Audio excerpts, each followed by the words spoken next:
सुंदर लाला सचिदुलाला नाचत श्री हरि कीर्तन में भाले चंदन.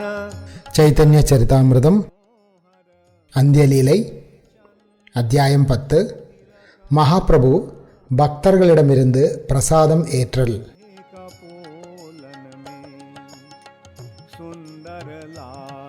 வந்தே ஸ்ரீகிருஷ்ண சைதன்யம் பக்தானுகிரக காதரம் ஏன கேனாபி சந்துஷ்டம் பக்த தத்தேன ஸ்ரத்தையா.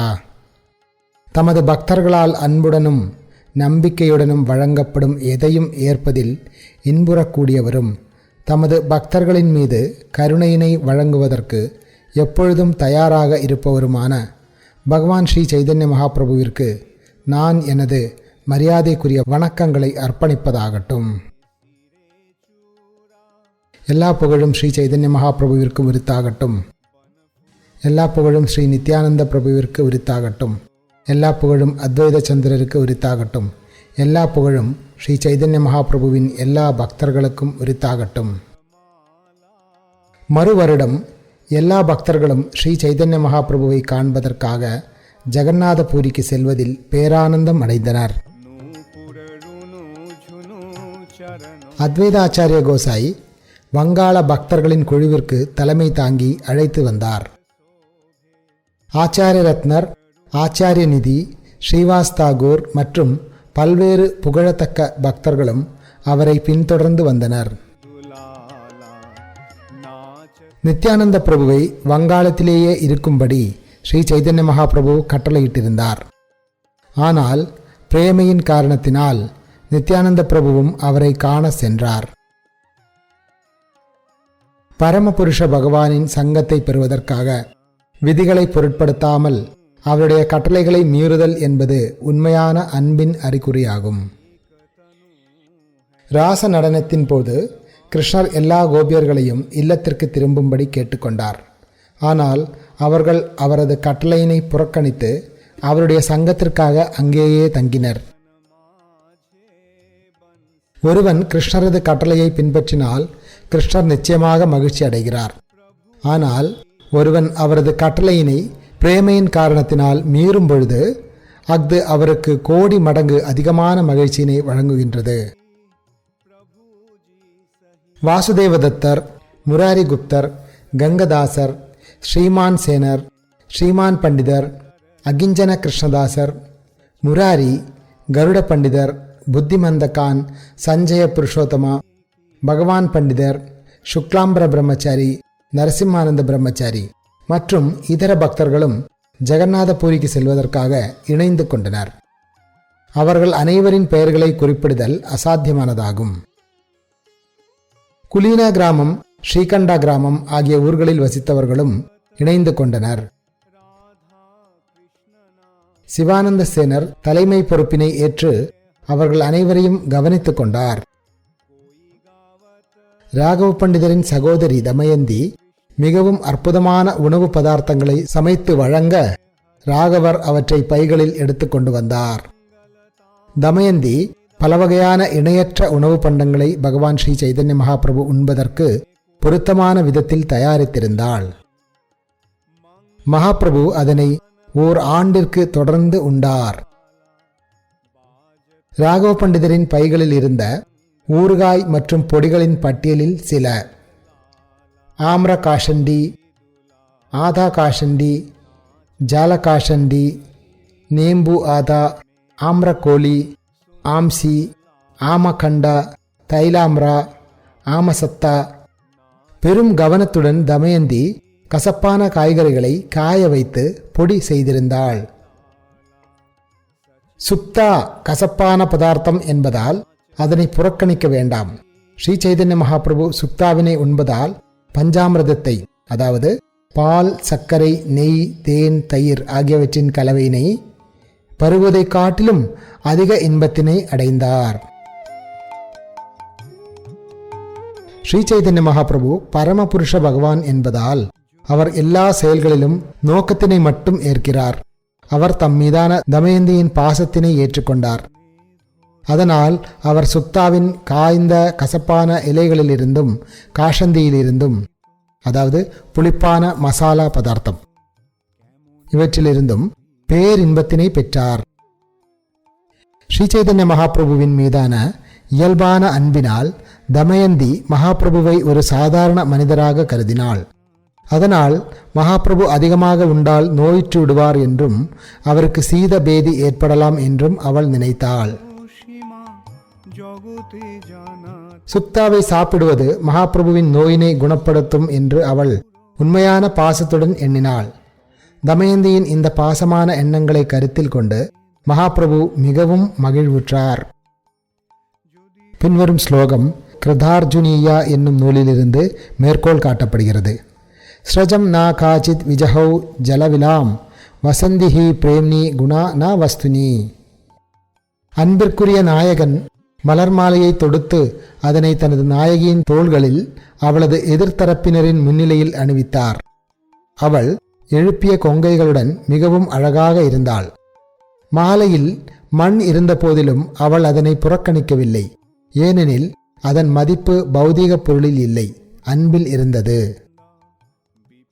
கொத்தமல்லி, சோம்பு இரண்டையும் தானியங்களுடன் சேர்த்து பொடியாக்கி அதனை சர்க்கரையுடன் சேர்த்து சமைத்து தமயந்தி சிறிய உண்டைகளாக பிடித்தாள்.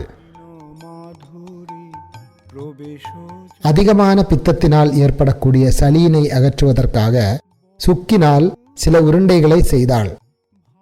அவள் இவ்வெல்லா பதார்த்தங்களையும் சிறிய துணிப்பைகளில் தனித்தனியாக கட்டி வைத்தாள்.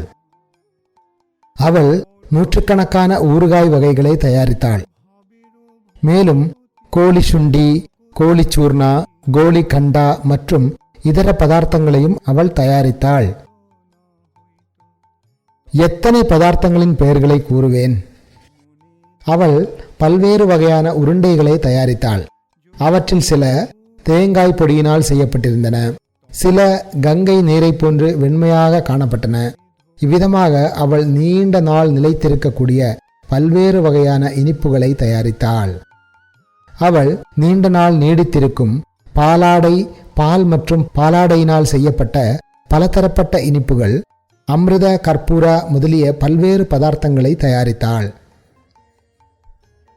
அவள் ஷாலி எனப்படும் நேர்த்தியான பச்சரிசியிலிருந்து அவள் தயாரித்து புதிய துணியினால் செய்யப்பட்ட பெரிய பையில் அதனை நிரப்பினாள். அவள் சிறிதளவு அவலை பொரியாக்கி அதனை நெய்யில் பொரித்து கற்பூரம் மற்றும் இதர பொருட்களுடன் கலந்து சர்க்கரை பாகில் இட்டு உருண்டைகளை தயாரித்தாள். நேர்த்தியான அரிசியினை வறுத்து பொடி செய்து அதனை நெய்யுடன் சேர்த்து சர்க்கரை பாகில் இட்டாள். அதன் பின்னர் அதனுடன் கற்பூரம், மிளகு, இலவங்கம், ஏலக்காய் மற்றும் இதர வாசனை பொருட்களை சேர்த்து உருண்டைகளாக உருட்டினாள். அவை மிகவும் சுவையாகவும் நறுமணமாகவும் இருந்தன.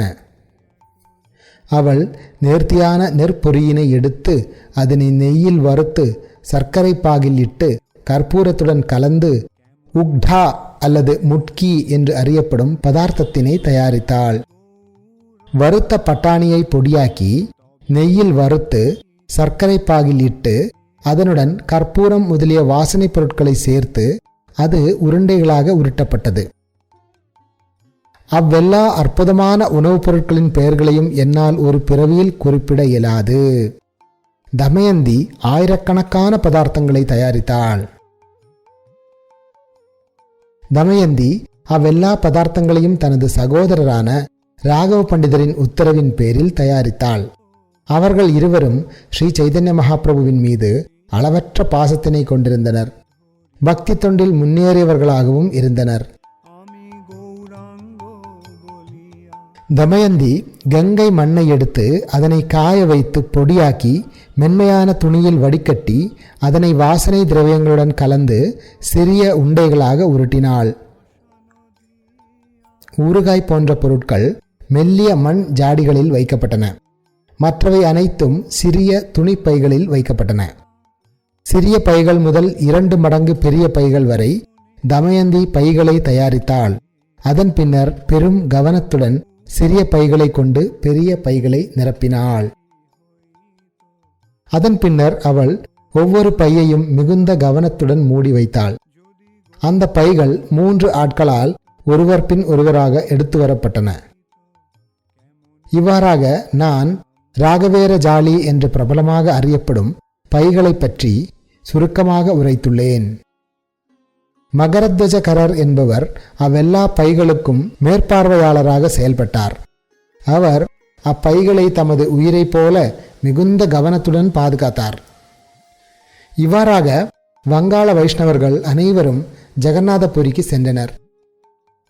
தெய்வாதீனமாக அவர்கள் பகவான் ஜெகநாதர் ஜலக்கிரீடை புரிந்து கொண்டிருந்த நாளன்று வந்து சேர்ந்தனர். நரேந்திர சரோவரின் நீரில் பகவான் கோவிந்தர் படகில் ஏறி எல்லா பக்தர்களுடன் இணைந்து தமது ஜலக்கிரீடைகளை நிகழ்த்தி கொண்டிருந்தார். அச்சமயத்தில் நரேந்திர சரோவரில் பகவான் கோவிந்தரின் மகிழ்ச்சிகரமான லீலைகளை காண்பதற்காக ஸ்ரீ சைதன்ய மகாபிரபு தமது அந்தரங்க சகாக்களுடன் அங்கு வந்து சேர்ந்தார். அச்சமயத்தில் வங்காள பக்தர்கள் அனைவரும் ஏரியினை அடைந்து மகாபிரபுவினை சந்தித்தனர். எல்லா பக்தர்களும் உடனடியாக ஸ்ரீ சைதன்ய மகாபிரபுவின் தாமரை திருவடிகளில் விழுந்தனர். மகாபிரபு அவர்கள் ஒவ்வொருவரையும் எழுப்பி ஆலிங்கனம் செய்தார். கௌடிய சம்பிரதாயத்தினர் என்று அறியப்படும் வங்காள வைஷ்ணவ குழுவினர் சங்கீர்த்தனத்தினை தொடங்கினர். அவர்கள் மகாபிரபுவை சந்தித்த பொழுது பிரேமையினால் பலமாக அழத் தொடங்கினர். ஜலக்கிரீடையின் காரணத்தினால் அங்கே கரையில் வாத்திய இசை, பாடல், ஆடல், கீர்த்தனம் என பேரொலியுடன் பெரும் ஆரவாரம் ஏற்பட்டது. கௌடிய வைஷ்ணவர்களின் கீர்த்தனமும் அழுகையும் அதனுடன் சேர்ந்த பொழுது அங்கே முழு பிரபஞ்சத்தையும் நிரப்பும் அளவிற்கு பேரொலி ஏற்பட்டது. ஸ்ரீ சைதன்ய மகாபிரபு எல்லா பக்தர்களுடன் நீரினுள் இறங்கினார். அவர்களுடன் இணைந்து பெரும் மகிழ்ச்சியுடன் ஜலக்கிரீடையை தொடங்கினார்.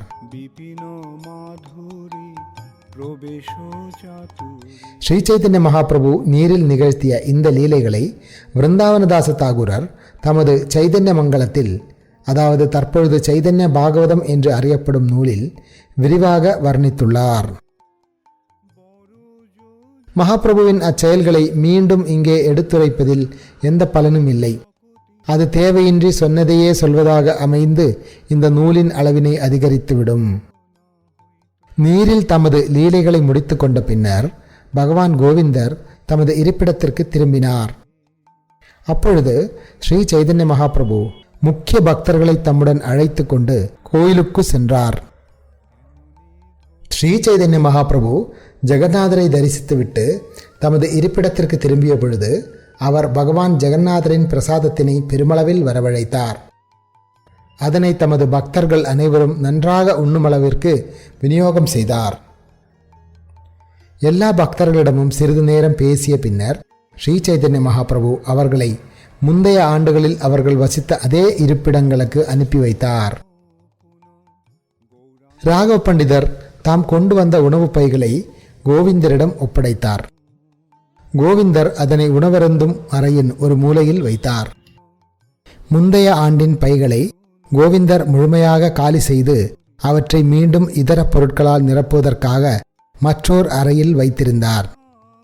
மறுநாள் ஸ்ரீ சைதன்ய மகாபிரபு தமது அந்தரங்க பக்தர்களுடன் பகவான் ஜெகநாதர் அதிகாலையில் துயிலெழுவதை காண சென்றார். பகவான் ஜெகநாதரை தரிசித்த பின்னர் ஸ்ரீ சைதன்ய மகாபிரபு சங்கீர்த்தனம் புரிந்தபடி வலம் வரத் தொடங்கினார். அவர் 7 குழுக்களை அமைக்க அவர்கள் பாடத் தொடங்கினர். 7 குழுக்கள் ஒவ்வொன்றிலும் ஒரு பிரதான நாட்டியக்காரர் இருந்தார். அத்வைதாச்சாரியர், நித்யானந்த பிரபு ஆகியோர் 2 குழுக்களில் நடமாடினர்.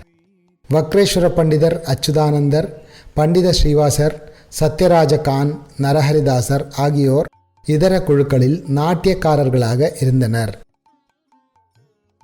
ஸ்ரீ சைதன்ய மகாபிரபு அவர்களை சோதித்தபடி ஒரு குழுவிலிருந்து மற்றொரு குழுவிற்கு உலாவினார். அப்பொழுது ஒவ்வொரு குழுவிலிருந்த பக்தர்களும் மகாபிரபு எங்களுடைய குழுவில் இருக்கின்றார் என்று நினைத்தனர். சங்கீர்த்தனத்தின் பேரொலி வானை நிரப்பியது. ஜெகநாதபுரியில் வசித்தவர்கள் அனைவரும் கீர்த்தனத்தினை காண வந்தனர். தமது அந்தரங்க ஆட்களின் துணையுடன் மன்னரும் அங்கு வந்து தூரத்தில் இருந்தபடி கவனித்தார். எல்லா ராணியர்களும் அரண்மனையின் மாடத்திற்கு சென்று அங்கிருந்து அதனை கவனித்தனர். கீர்த்தனத்தின் பலமான அதிர்வினால் முழு உலகமும் அதிரத் தொடங்கியது. மக்கள் ஒவ்வொருவரும் திருநாமத்தினை உச்சரித்த பொழுது அங்கே பேரொலி எழுந்தது. இவ்விதமாக மகாபிரபு சிறிது நேரம் சங்கீர்த்தனத்தினை நிகழ்த்தினார். அதன் பின்னர் அவரும் ஆடுவதற்கு விரும்பினார். 7 குழுக்களும் 7 திசைகளில் தங்களது மிருதங்கங்களை வாசித்தபடி பாடத் தொடங்கினர். ஸ்ரீ சைதன்ய மகாபிரபு அவர்களுக்கு நடுவில் பிரேமையின் மாபெரும் பரவசத்துடன் ஆடத் தொடங்கினார். ஸ்ரீ சைதன்ய மகாபிரபு ஒரியா மொழி பாடல் ஒன்றின் வரியினை நினைவு கூர்ந்து அதனை பாடும்படி சொரூப தாமோதரருக்கு கட்டளையிட்டார். ஜெகன்மோகனா பரி முண்டா ஜாவு. ஜெகமோகனா என்று அறியப்படும் கீர்த்தன அறையில் ஜெகநாதரின் திருவடிகளில் எனது தலை அர்ப்பணிக்கப்படட்டும் என்ற இந்த ஒரு வரியினை அனுபவித்தபடி ஸ்ரீ சைதன்ய மகாபிரபு பெரும் பரவசத்தில் ஆடிக்கொண்டிருந்தார். அவரை சூழ்ந்திருந்த மக்கள் அனைவரும் அவரது பிரேமையின் கண்ணீரில் மிதந்தனர். மகாபிரபு தமது 2 கரங்களையும் உயர்த்தி சொல்லுங்கள் சொல்லுங்கள் என்று உரைக்க தெய்வீக ஆனந்தத்தில் மிதந்த பக்தர்கள் மறுமொழியாக ஹரியின் திருநாமத்தினை பலமாக ஒலித்தனர். மகாபிரபு மூர்ச்சையுற்று தரையில் விழுந்தார். சுவாசம் கூட இல்லை. அதன் பின்னர் திடீரென்று அவர் பேரொலியுடன் எழுந்தார். அவருடைய உடலின் ரோமங்கள் முள்ளிலவ மரத்தின் முட்களை போன்று எப்பொழுதும் குத்திட்டு நின்றன. சில நேரங்களில் அவரது உடல் வீங்கி இருக்கும், சில நேரங்களில் மெலிந்திருக்கும். அவரது உடலின் ஒவ்வொரு மயிர் துளையிலிருந்தும் வியர்வையும் இரத்தமும் வழிந்தன. அவரது குழல் தழுதழுத்தது. அந்த வரியினை முறையாக உச்சரிக்க இயலாமல் ஜஜ ககா பரி முமு என்று மட்டும் உச்சரித்தார். அவருடைய எல்லா பற்களும் தனித்தனியாக அதிர்ந்தன. அவை நிலத்தில் விழுந்து விடுமோ என்று தோன்றியது. அவருடைய தெய்வீக ஆனந்தம் ஒவ்வொரு கணமும் அதிகரித்தது. எனவே மதிய நேரம் கடந்தும் கூட நடனம் முடிவு பெறவில்லை. தெய்வீக ஆனந்தத்தின் பெருங்கடல் நிரம்பி வழிந்தது. அங்கிருந்த அனைவரும் உடல், மனம், இல்லம் என அனைத்தையும் மறந்தனர். அச்சமயத்தில் நித்யானந்த பிரபு கீர்த்தனத்தினை நிறைவு செய்வதற்கான ஒரு வழியினை கண்டறிந்தார். அவர் படிப்படியாக பாடகர்கள் அனைவரையும் நிறுத்தினார். இவ்வாறாக அங்கே ஒரே ஒரு குழு மட்டும் சொரூப தாமோதரருடன் தொடர்ந்து பாடிக்கொண்டிருந்தது. அவர்களும் மிகவும் மென்மையாக பாடினர். ஆரவாரம் கொண்ட பேரொலி இல்லை என்பதால் ஸ்ரீ சைதன்ய மகாபிரபு வெளிப்புற உணர்விற்கு திரும்பினார். அப்பொழுது பாடுபவர்களும் ஆடுபவர்களும் களைப்படைந்திருப்பதாக நித்யானந்த பிரபு மகாபிரபுவிடம் தெரிவித்தார். பக்தர்களின் களைப்பினை புரிந்து கொண்டு ஸ்ரீ சைதன்ய மகாபிரபு சங்கீர்த்தனத்தினை நிறுத்தினார். அதன் பின்னர் அவர் பக்தர்களுடன் இணைந்து கடலில் நீராடினார். அதன் பின்னர் ஸ்ரீ சைதன்ய மகாபிரபு அவர்களுடன் பிரசாதம் ஏற்றார். அதனைத் தொடர்ந்து அனைவரும் தத்தமது இருப்பிடங்களுக்கு சென்று ஓய்வெடுக்கும்படி அவர்களை கேட்டுக்கொண்டார்.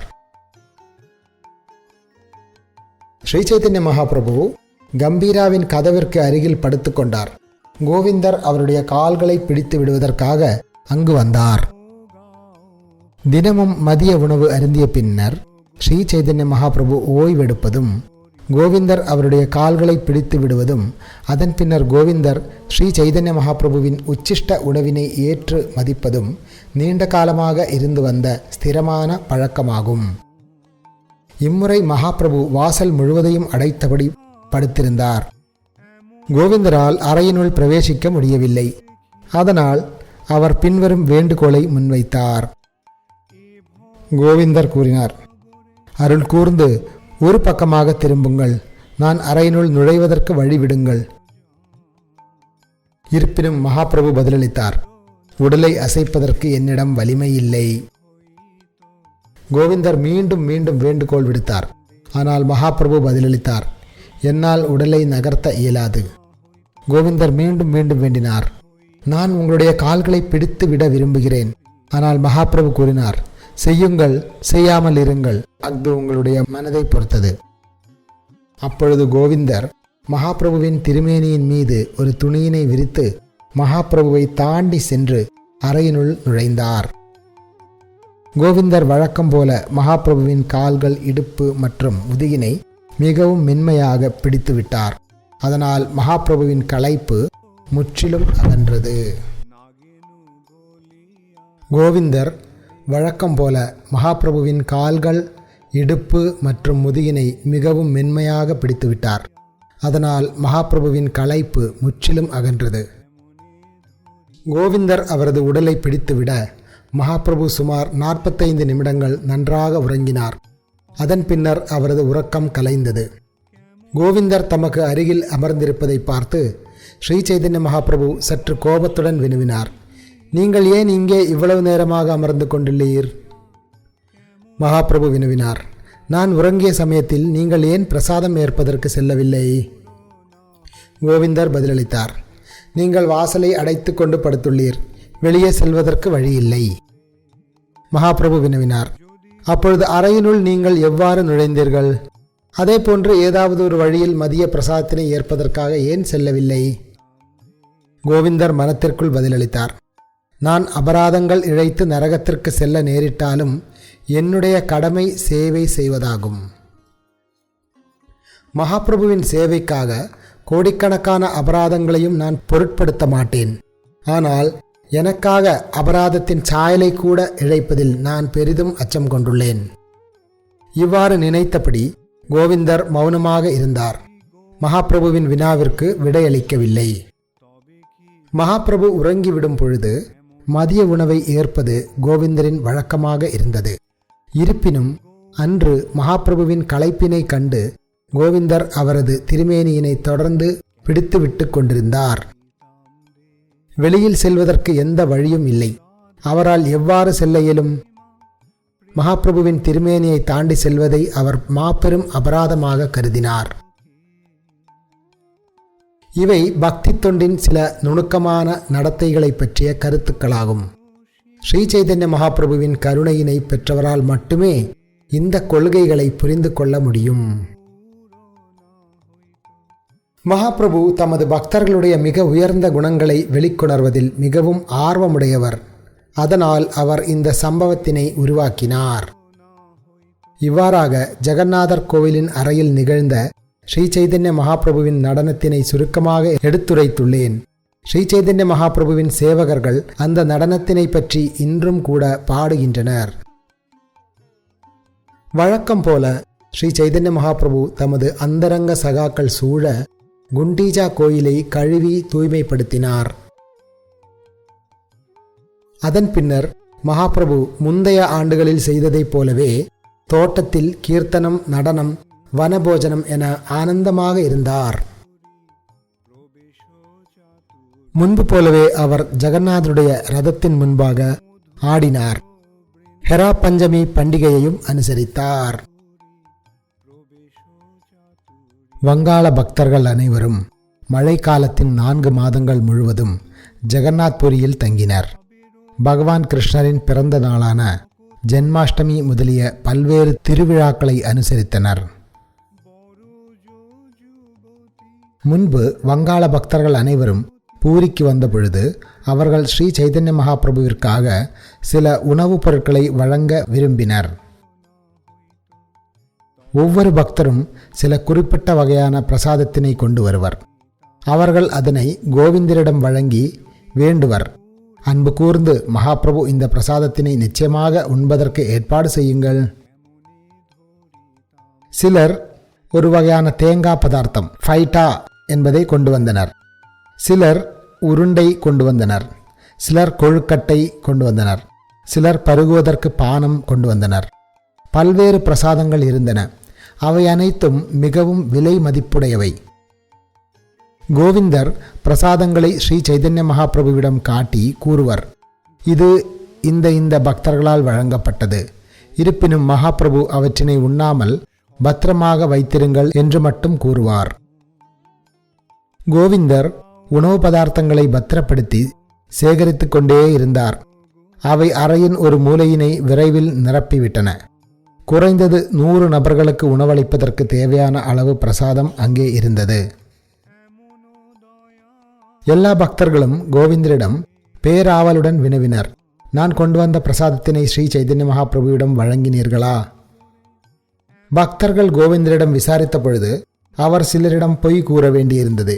எனவே ஒரு நாள் அவர் மகாபிரபுவிடம் விரக்தியில் உரைத்தார். அத்வைதாச்சாரியரின் தலைமையிலான பல்வேறு மதிக்கத்தக்க பக்தர்கள் தங்களுக்காக பல வகையான உணவினை கொண்டு வந்துள்ளனர். அவற்றை நான் உங்களிடம் வழங்க வேண்டும் என்று அவர்கள் பெரிதும் முயல்கின்றனர். நீங்களோ அவற்றினை உண்பதில்லை. ஆனால் அவர்கள் என்னை மீண்டும் மீண்டும் வினவுகின்றனர். எவ்வளவு நாள் என்னால் ஏமாற்றிக்கொண்டே இருக்க முடியும்? இந்த பொறுப்பிலிருந்து நான் எவ்வாறு விடுபடுவது? ஸ்ரீ சைதன்ய மகாபிரபு பதிலளித்தார், நீங்கள் ஏன் முட்டாள்தனமாக வருத்தப்படுகிறீர்கள்? அவர்கள் உங்களிடம் என்னவெல்லாம் கொடுத்தார்களோ அவை அனைத்தையும் என்னிடம் கொண்டு வாருங்கள். இவ்வாறு கூறி ஸ்ரீ சைதன்ய மகாபிரபு உணவருந்த அமர்ந்தார். கோவிந்தர் ஒன்றன் பின் ஒன்றாக எல்லா பதார்த்தங்களையும் அவற்றை கொடுத்தவரின் பெயரையும் சொல்லி வழங்கினார். இங்கிருக்கக்கூடிய தேங்காய் பதார்த்தம், பானம், சரபூபி, அமிர்த குட்டிகா, மண்டா, கற்பூர கூபி ஆகிய பதார்த்தங்கள் அத்வைத ஆச்சாரியரால் வழங்கப்பட்டவை. இங்கிருக்கும் கொழுக்கட்டை, பானம், அமிர்த மண்டா, பத்மச்சினி ஆகியவை ஸ்ரீவாச பண்டிதரால் வழங்கப்பட்டவை. இந்த பதார்த்தங்கள் ஆச்சாரிய ரத்னரால் வழங்கப்பட்டவை. இந்த வேறுபட்ட பதார்த்தங்கள் ஆச்சாரிய நிதியிடமிருந்து வந்தவை. இவ்வெல்லா வகையான உணவுப் பொருட்களும் வாசுதேவ தத்தர், முராரி குப்தர், புத்திமந்த கான் ஆகியோரால் வழங்கப்பட்டவை. இவ்வெல்லா பதார்த்தங்களும் ஸ்ரீமான் சேனர், ஸ்ரீமான் பண்டிதர், நந்தனாச்சாரியர் ஆகியோரால் வழங்கப்பட்டவை. அருள் கூர்ந்து இவை அனைத்தையும் உண்பீராக. மேலும் இங்கே குலீன கிராமவாசிகளால் தயாரிக்கப்பட்ட பதார்த்தங்கள் உள்ளன. அங்கே இருப்பவை ஸ்ரீகண்ட கிராமத்தில் வசிப்பவர்களால் தயாரிக்கப்பட்டவை. இவ்விதமாக கோவிந்தர் மகாபிரபுவின் முன்பாக உணவை வைக்கும் பொழுது ஒவ்வொருவரின் பெயரையும் தெரிவித்தார். மகாபிரபு மிகுந்த மகிழ்ச்சியுடன் அவை அனைத்தையும் உண்ணத் தொடங்கினார். தேங்காயால் செய்யப்பட்ட கெட்டியான பண்டங்கள், அதாவது முகுதா நாரிகேலா, பல வகையான உருண்டைகள், பல வகையான பானங்கள் மற்றும் இதர பதார்த்தங்கள் அனைத்தும் குறைந்தது 1 மாதம் பழையதாக இருந்தன. ஆயினும் அவை சுவையற்றதாகவோ ஊசி போனதாகவோ இல்லை. உண்மையில் அவை அனைத்தும் புத்தம் புதியவையாக இருந்தன. அது ஸ்ரீ சைதன்ய மகாபிரபுவின் கருணையாகும். 100 பேர் உண்ணக்கூடிய அந்த பதார்த்தங்களை குறுகிய நேரத்தில் ஸ்ரீ சைதன்ய மகாபிரபு உண்டுவிட்டார். அதன் பின்னர் அவர் கோவிந்தரிடம் வினவினார், இன்னும் ஏதேனும் உள்ளதா? கோவிந்தர் பதிலளித்தார், தற்பொழுது ராகவரின் பைகள் மட்டுமே எஞ்சியுள்ளன. மகாபிரபு கூறினார், அவை இன்று அப்படியே இருக்கட்டும், பிறகு பார்க்கலாம். மறுநாள் தனிமையான இடத்தில் மதிய உணவை ஏற்கையில் ஸ்ரீ சைதன்ய மகாபிரபு ராகவரின் பைகளை திறந்து அவற்றில் இருந்தவற்றினை ஒன்றன் பின் ஒன்றாக கவனித்தார். அவர் ஒவ்வொன்றிலும் கொஞ்சம் கொஞ்சம் எடுத்து சுவைத்தார். அவற்றின் நறுமணத்தையும் சுவையையும் புகழ்ந்தார். எஞ்சியிருந்த எல்லா வகையான பிரசாதங்களும் ஆண்டு முழுவதும் உண்பதற்காக பத்திரமாக வைக்கப்பட்டன. ஸ்ரீ சைதன்ய மகாபிரபு மதிய உணவினை ஏற்கும் பொழுது ஸ்வரூப தாமோதர கோஸ்வாமி அதிலிருந்து சிறிது சிறிதாக பரிமாறுவார்.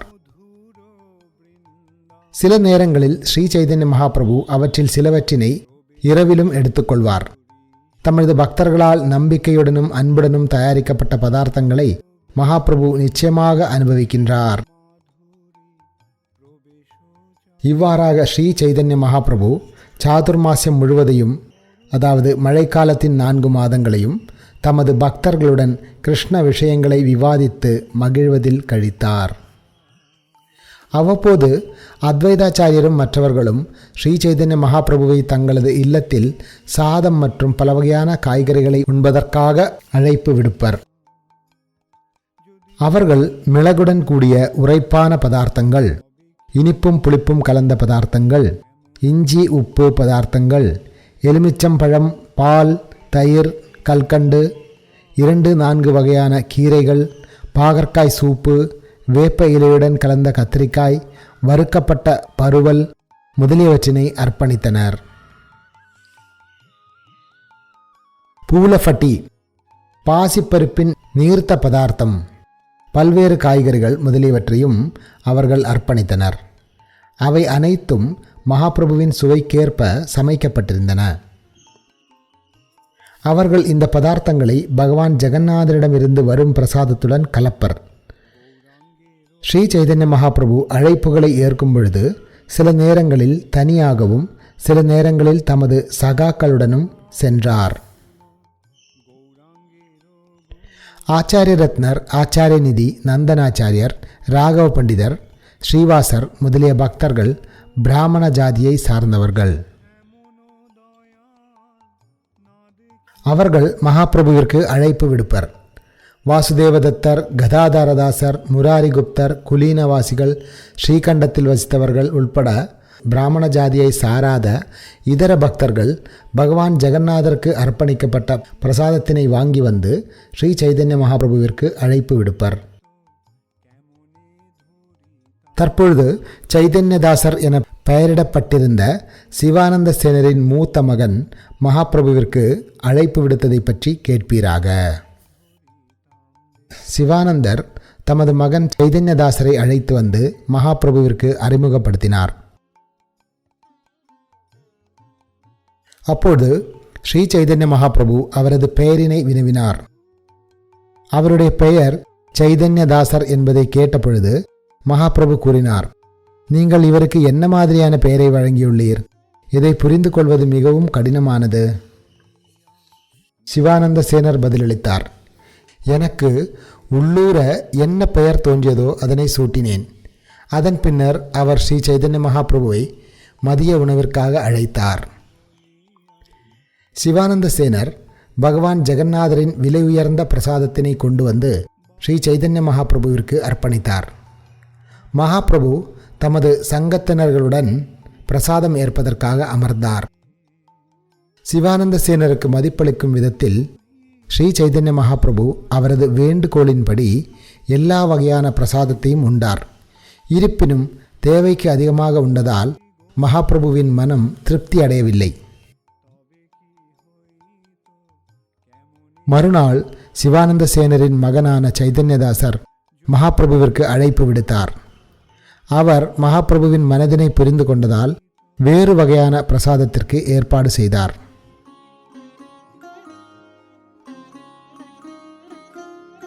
தயிர், எலுமிச்சை, இஞ்சி, மிருதுவான வடை, உப்பு ஆகியவற்றினை அவர் அர்ப்பணித்தார். இந்த ஏற்பாடுகளை பார்த்து ஸ்ரீ சைதன்ய மகாபிரபு மிகவும் திருப்தியுற்றார்.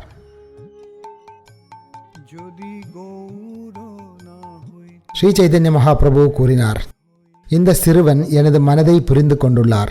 எனவே நான் இவரது அழைப்பினை ஏற்பதில் பெரிதும் திருப்தி அடைகிறேன்.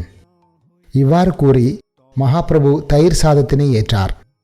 தமது உணவின் உச்சிஷ்டத்தினை சைதன்யதாசருக்கு வழங்கினார்.